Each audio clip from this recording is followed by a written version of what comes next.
কিভাবে বিএনপির একজন নেত্রী বলছেন আমরা চাইলে এখানে গুন্ডা নিয়ে আসতে পারতাম, অর্থাৎ গুন্ডার পৃষ্ঠপোষকতা ওনারা দিয়ে আসছেন।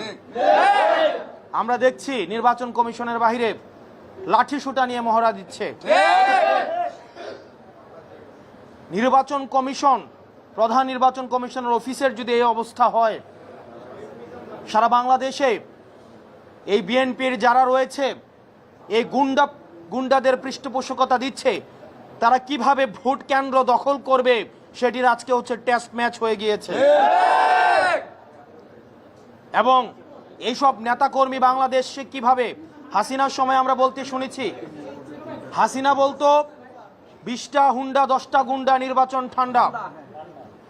আর আজকে রুমিন ফারহানা, যিনি হাসিনার কাছে ফ্ল্যাটের জন্য আবেদন করেছেন, যিনি হাসিনার পতনে সবচেয়ে বেশি আমার মনে হয় কষ্ট পেয়েছেন, সবচেয়ে বেশি কষ্ট পেয়েছেন, তিনি হচ্ছেন রুমিন ফারহানা।